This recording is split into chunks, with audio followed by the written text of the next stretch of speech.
président Alassane Ouattara et son homologue français François Hollande se sont rencontrés ce jeudi au palais de l'Élysée.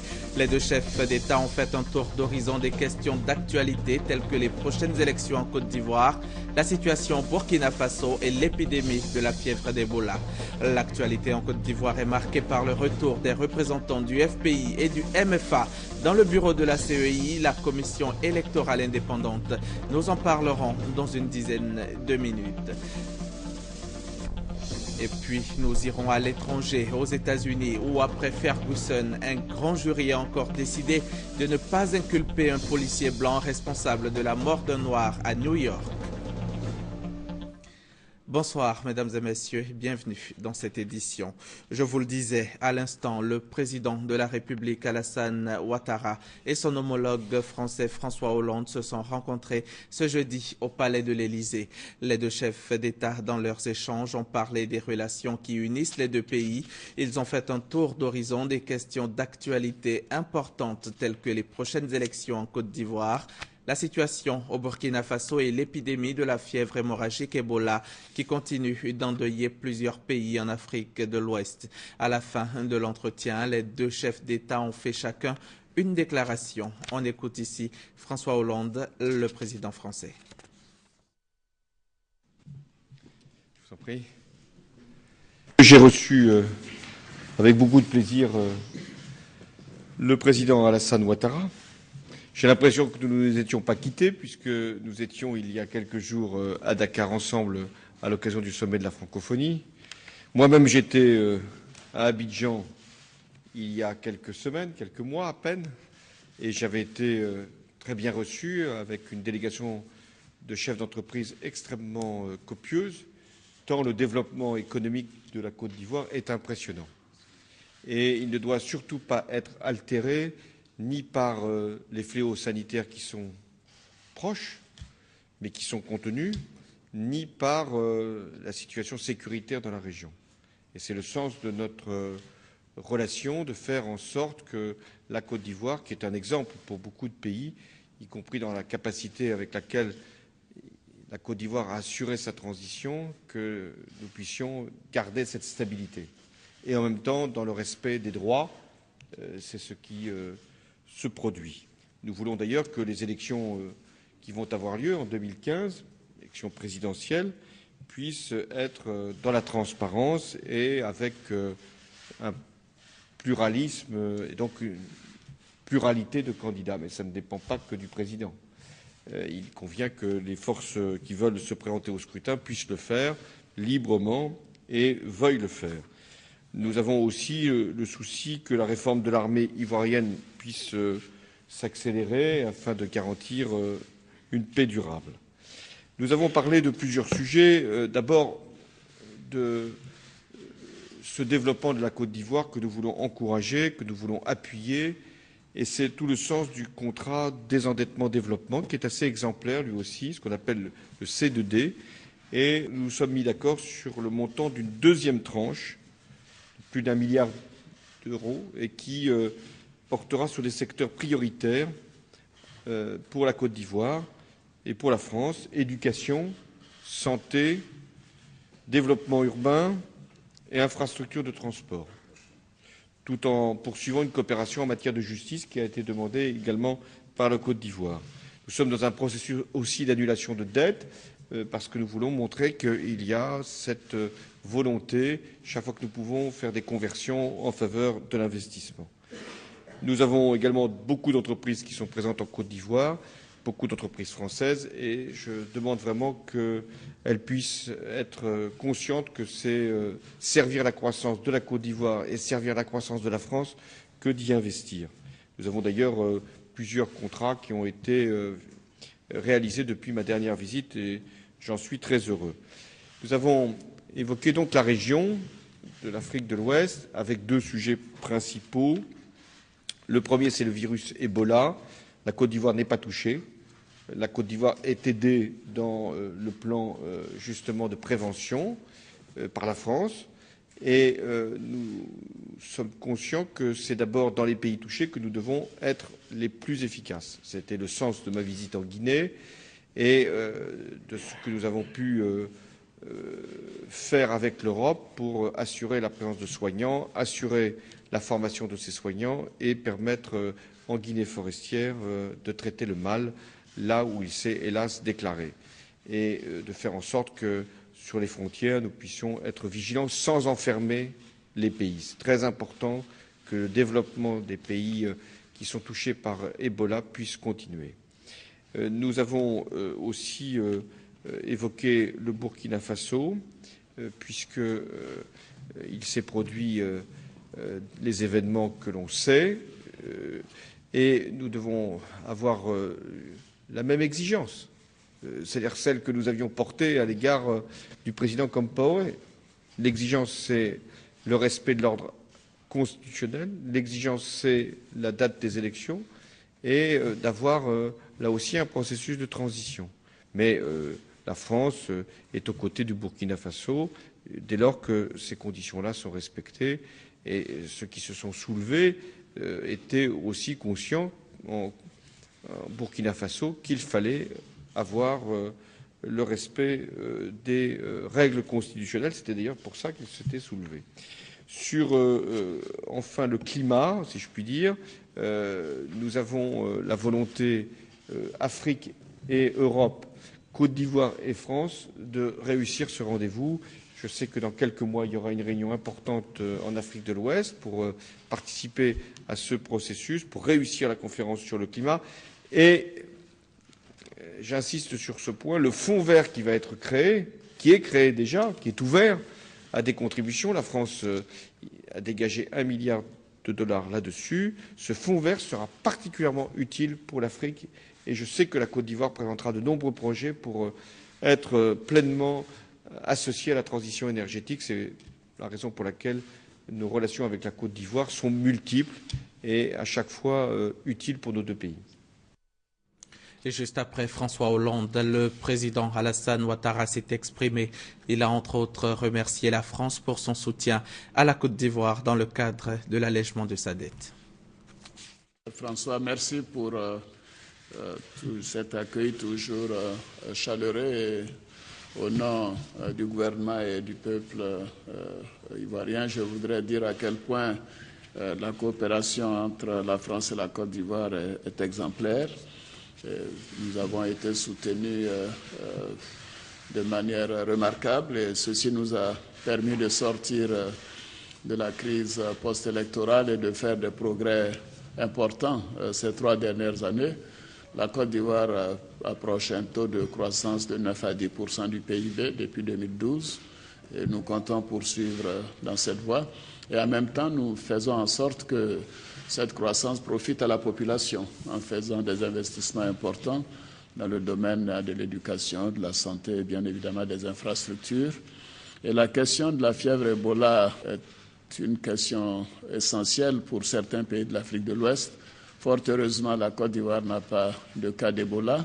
Je voudrais vous remercier pour le voyage que vous avez effectué en Guinée, qui a donné tout de même un message de solidarité non seulement aux Guinéens, mais à tous les Africains, puisque cette maladie a donc développé une stigmatisation qui crée des difficultés maintenant au déplacement de nombreux Africains en Europe comme en Amérique. Au niveau de la coopération financière, je me réjouis et je vous remercie de la signature du 2e contrat désendettement développement pour plus d'1 milliard d'euros. Cela va nous permettre de poursuivre donc les investissements dans les secteurs clés que vous venez de mentionner. Et nous ferons en sorte que ce soutien également s'accompagne par une plus grande mobilisation de l'épargne intérieure, notamment de l'amélioration de la fiscalité et aussi de réduction du déficit pour nous permettre de mettre l'accent sur les investissements et ainsi de préparer l'avenir. Nous avons parlé du Burkina Faso, qui est un pays proche de la Côte d'Ivoire. Les populations sont entremêlées. Nous avons près de 3 millions de Burkinabés en Côte d'Ivoire et c'est important pour nous que ce pays connaisse une stabilité et surtout que les élections se fassent dans des délais rapprochés et des élections démocratiques qui permettent donc d'avoir un régime légitime pour que la coopération puisse s'accélérer entre la Côte d'Ivoire et le Burkina. Et j'ai indiqué que nous souhaitons un soutien de la France à l'équipe burkinabé pour que ce pays qui n'est pas très riche n'éprouve pas de plus grandes difficultés pour le futur. Nous aurons l'occasion, dans moins de 2 semaines, à Abuja, au niveau de la CEDEAO, de prendre des décisions concernant l'évolution de la situation au Burkina. L'objectif important maintenant, c'est de faire des élections démocratiques dans des délais rapides pour que le Burkina puisse bénéficier du soutien de la communauté internationale. Merci beaucoup. Merci. Avant l'Élysée, le président de la République a pris part hier au Quai d'Orsay à un dîner gala en marge du forum d'Aspen Europe-Afrique. Il a également assisté à la signature de la seconde phase du C2D, le contrat de désendettement initié par la France dans le cadre de la relance économique de la Côte d'Ivoire. Abiba Dambélé, notre envoyé spécial à Paris. 30 pays représentés à ce dîner gala, dont l'invité spécial était le président Alassane Ouattara. L'objectif, selon le président de l'Institut Aspen France, étant le désir et la volonté de comprendre, éclairer et fortifier ce qui rapproche les continents européens et africains, d'écarter ce qui peut les menacer ou les opposer et d'imaginer ce qui pourrait les grandir. Ces propos résument l'esprit de Aspen Europe-Afrique, créé il y a 20 ans. Le président Cyril Benoît a profité de cette tribune pour rendre un hommage au président Alassane Ouattara. Comment rassembler l'épaisseur et la densité d'un homme en un fragment? Je vais donc faire appel à la spontanéité. Ce qui me vient à l'esprit, c'est d'abord l'expert, l'économiste. C'est ensuite le Premier ministre, l'homme du redressement ivoirien. Et c'est enfin le combattant de son destin, celui de son pays. Alors oui, s'il est un terme pour vous définir, c'est bien celui de leader. Ou si l'on préfère une tournure plus coutumière en Afrique de l'Ouest, je me permettrai d'utiliser celui de chef. Le ministre français des Affaires étrangères et du Développement international, Laurent Fabius, a souligné les grandes qualités de leader du président Alassane Ouattara, qui a su hisser la Côte d'Ivoire au rang des pays qui comptent sur la scène internationale. On demandait à Willy Brandt, grand homme politique européen, allemand, qui a rapproché l'Est et l'Ouest, si vous vouliez résumer votre pays, quel mot choisiriez-vous? Et Brandt a eu cette jolie réponse. Au fond, ce que j'ai essayé de faire toute ma vie, j'ai fait mon possible. Et je pense que Alassane, tu choisirais aussi cela. En tout cas, je souhaite que l'Europe et l'Afrique, grâce à vous tous, travaillent étroitement ensemble, parce que nous sommes non seulement des égaux, mais des amis.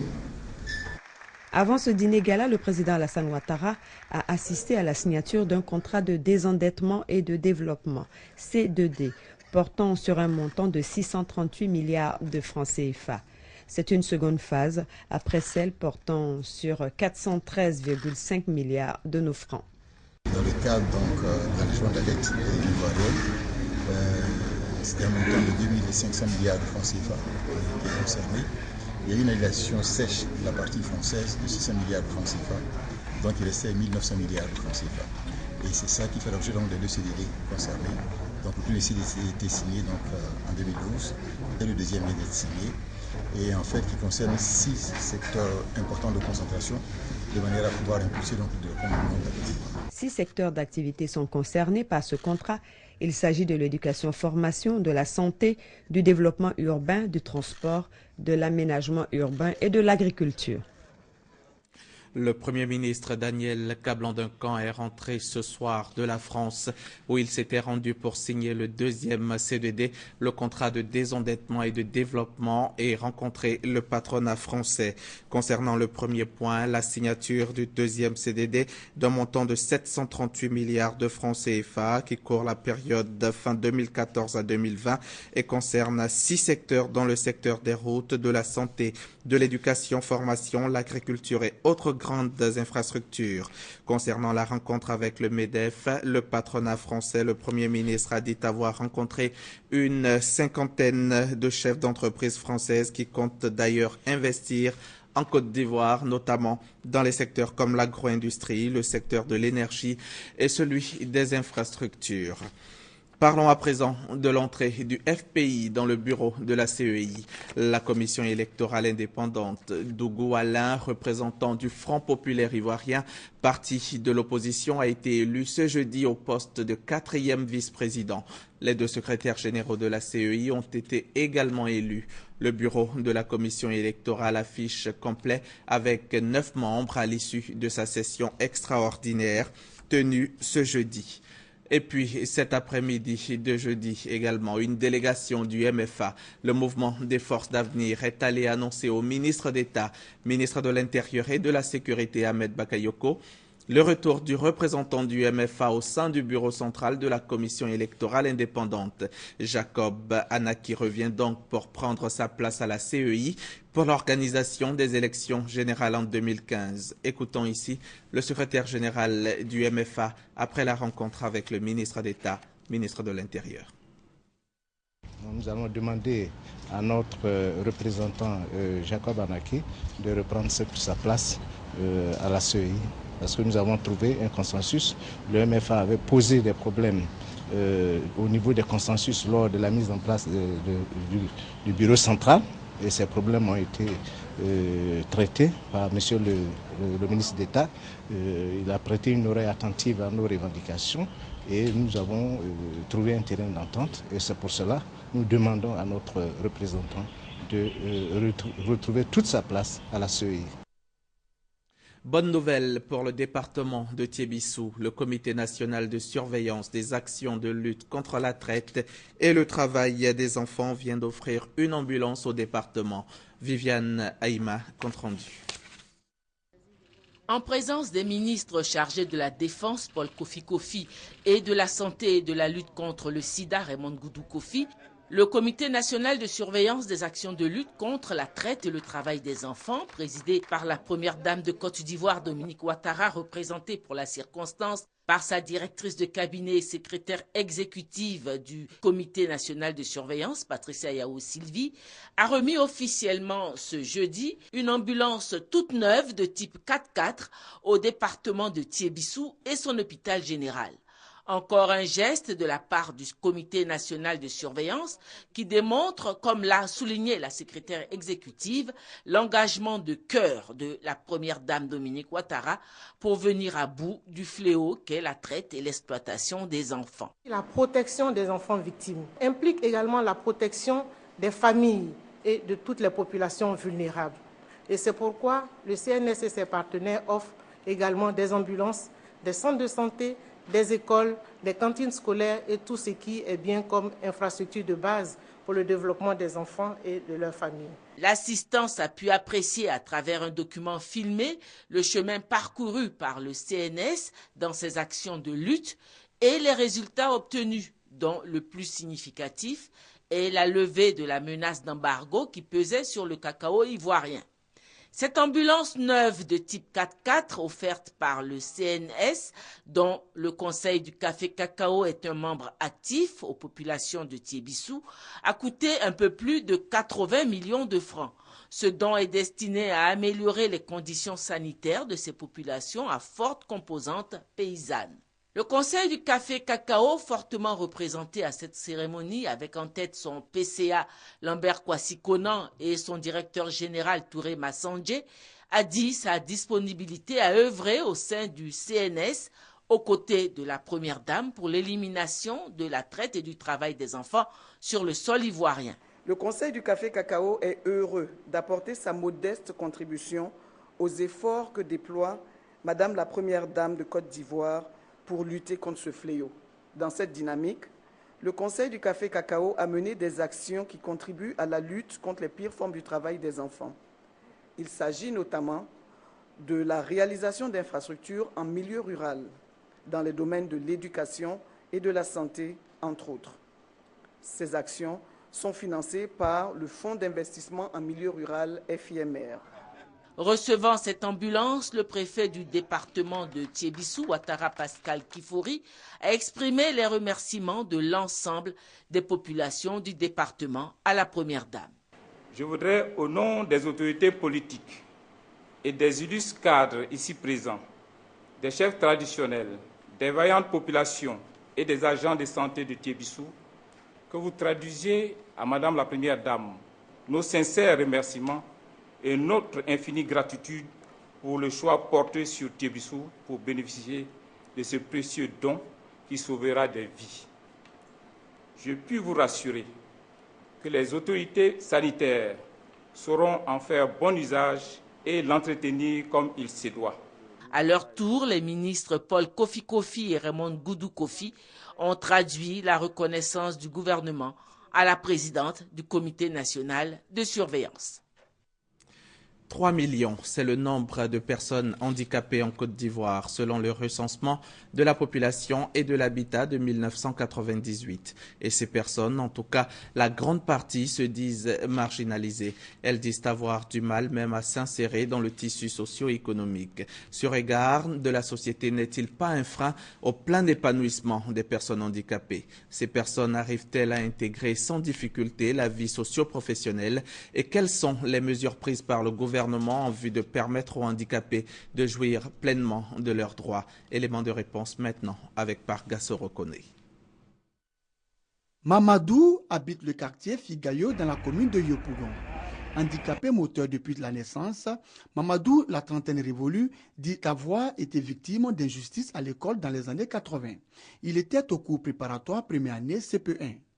Je me suis vu refuser l'accès par le directeur sur le prétexte de mon handicap. À chaque fois qu'on m'inscrivait, j'étais refoulé. On me disait que non, pour accepter dans cette école, qu'il fallait que j'aille dans une école spécialisée pour les personnes handicapées. Une injustice qui l'a beaucoup affecté. Aujourd'hui, étudiant en sociologie, Mamadou est inquiet pour son avenir. Si on doit refuser l'accès d'une personne sous le prétexte de son handicap, pendant que l'État s'est engagé à garantir l'éducation pour tous les enfants, y compris les enfants handicapés, dans un tel contexte, c'est un désespoir qui naît. Pour lui, le regard négatif que la société porte à l'égard des personnes handicapées, l'exclusion dont ils sont victimes sont autant de facteurs qui ne favorisent pas leur épanouissement. Il se voit donc obligé de se tourner vers la mendicité. Afin d'éviter le regard négatif des autres, Abdoulaye, handicapé et réparateur de postes auto dans la commune d'Agamé, lui, a préféré au cours élémentaire deuxième année CE2 mettre fin à ses études et apprendre un métier. Si je continue l'école, même si j'ai connu papier, vraiment je ne pourrai pas m'en sortir. Parce qu'encore une fois que tu es malade, vraiment tu n'as pas la chance d'avoir travaillé au bureau. Tout comme Abdoulaye, Angèle, la quarantaine révolue, est mère d'un enfant. Après avoir abandonné les études en classe de 6e, elle décide à l'âge de 13 ans d'apprendre le métier de la couture. C'est un métier que j'aime et moi-même j'aime bien m'habiller, donc je me suis donnée à la couture pour pouvoir exercer ce que j'aime. Contrairement à Angèle, Martial, sourd-muet, n'a pas eu la chance de connaître le chemin de l'école du fait de son handicap. Aujourd'hui, orphelin des pères et des mères, Martial Menuisier réussit à s'installer à son propre compte. Bon, présentement, j'arrive à me prendre en charge. J'ai 2 enfants, un qui est scolarisé et un autre qui est encore enfant, qui a 5 mois, qui s'assoit. Ces personnes handicapées sont victimes d'injustice et d'exclusion. Une situation que dénonce Koné Victorien. Il est le directeur de la promotion des personnes handicapées. Une direction sous tutelle du ministère d'État, ministère de l'Emploi, des Affaires sociales et de la formation professionnelle. Conseiller technique de plusieurs ministères, il a été victime du glaucome, une maladie des yeux. Depuis 10 ans, Koné Victorien a perdu la vue. Cette cécité ne l'empêche pas de diriger la direction de la promotion des personnes handicapées. Le danger le plus grave pour une personne handicapée, c'est le regard de l'autre. Et c'est pour ça que nous essayons de les valoriser leurs talents. Les propos de Koné Victorien bénéficient du soutien de l'Association nationale des personnes handicapées non scolarisées et déscolarisées de Côte d'Ivoire, ANAFAM DECI. Handicapé peut faire beaucoup de choses. Il suffit qu'on met les moyens à leur disposition. parce que nous avons toutes les facultés mentales. Des propos qui ne rencontrent pas l'adhésion de bon nombre de personnes. Même si la société te réunit, ce n'est pas une raison de pouvoir mentir. Je pense qu'ils doivent arrêter. Les handicapés, ils veulent toujours au bord de la route parce qu'ils veulent la facilité.